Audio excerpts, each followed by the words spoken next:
Sometimes, one act of kindness can set off a chain of events that changes everything. On a freezing night in Asheville, North Carolina, a young boy risked his life to save a stranger, the son of a millionaire.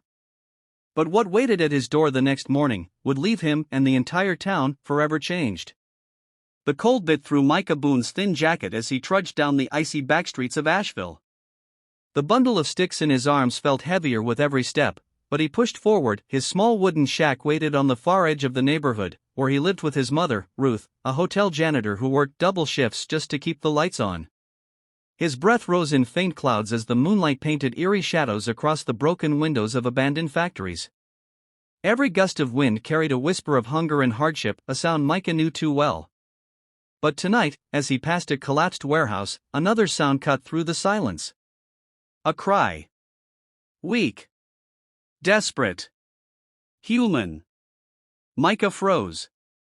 Every instinct told him to run, that alley was where people vanished. But something inside him refused to ignore it. He dropped his sticks and moved toward the sound. There, half buried beneath a fallen wooden beam, was a boy no older than 8, crying softly for help. His leg was pinned, his face pale from the cold. "It's okay. I got you," Micah whispered, kneeling beside him. He pushed with all the strength in his small frame. The beam wouldn't budge. His breath came out in sharp gasps, his hands scraped raw, but he didn't stop. Finally, with one last desperate shove, it rolled free. The boy gasped in relief. Micah tore off his tattered scarf, his late father's only keepsake, and wrapped it around the child's trembling shoulders. Moments later, the shadows shifted. From the darkness stepped Royce Tanner, the local gang leader, his knife glinting under the streetlight. "Well, well. Micah Boone, the little hero," Roy sneered. "Risking your neck for some rich kid? Around here, kindness gets you killed." Micah's heart pounded. He said nothing, just tightened his grip on the boy's arm and led him toward the street. Roy's smirk followed him into the night like a curse. By the time Micah reached the hospital, hands were bleeding, and the boy was barely conscious. Nurses rushed out, pulling the boy inside. The doors shut, leaving Micah alone under the flickering glow of a street lamp. Roy's words echoed in his head. "Kindness won't save you here." On AMJ. The next morning, Micah awoke to the sound of knocking, slow, deliberate, and unfamiliar. His mother, still half asleep from her shift, opened the door. Outside stood a man and a woman in black coats. Their car, a sleek black SUV, glistened under the weak winter sun. The man's expression was grave, the woman's eyes wet with tears. "Is this the Boone residence?" the man asked softly. "Your son saved our boy last night." Ruth froze, her hand over her heart. Micah stepped forward, his stomach tight with nerves. The woman knelt and took his hands. "You risked your life for our son. We can never repay you." She reached into her coat and pulled out something wrapped in tissue, the faded scarf Micah had left at the hospital. "I believe this belongs to you." Micah stared at it, speechless. His father's scarf, back in his hands. But before he could respond, another car screeched to a stop nearby. The passenger door slammed open and out stepped Royce Tanner. His voice sliced through the air. "Well, ain't this something? The hero's making headlines now." Ruth pulled Micah close as Roy's eyes flicked to the Harpers, the wealthy couple. His smirk twisted into something dark. "Careful who you bring into my neighborhood," he said, before spitting on the ground and walking off. The Harpers exchanged worried glances. They could see it too. Micah's act of heroism had made him a target.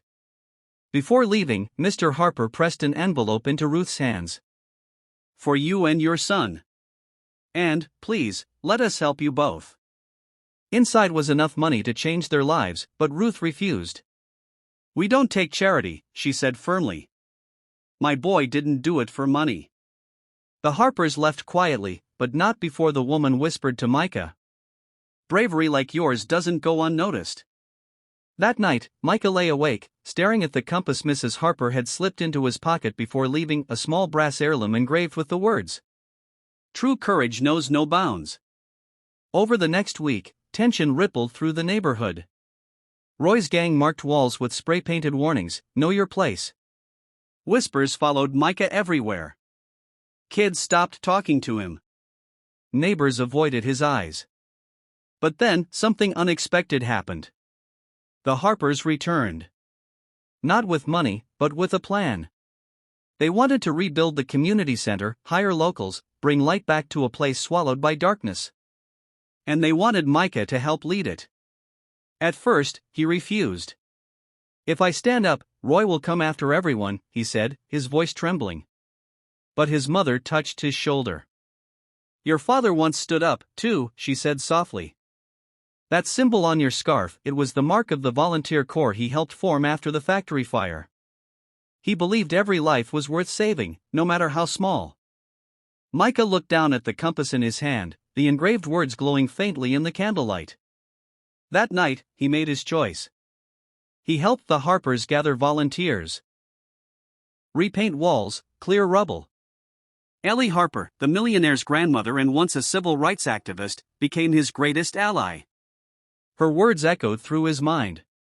Courage isn't about not being afraid, it's about doing what's right despite the fear. But Roy didn't stay silent. One night, the gang struck torches lighting the sky as they set fire to the nearly rebuilt community center. Micah ran through the smoke, coughing, eyes burning. Inside, trapped behind fallen beams, was Ellie Harper. Without thinking, he rushed in the memory of the night he saved the young boy flashing before him. He found Ellie pinned beneath debris. "Go," she shouted. "No!" Micah yelled back. "Not this time." He heaved, strained, screamed, and finally lifted the beam just enough for her to crawl free. Minutes later, firefighters swarmed the scene. The center burned to ashes, but both survived.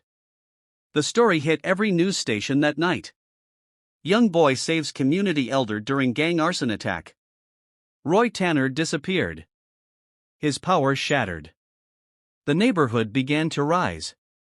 Weeks later, the air in Asheville felt lighter, as if winter itself had softened. The Harpers funded a new community center, this one named the Boone House of Courage. When the mayor handed Micah a small medal of bravery, he didn't smile for the cameras.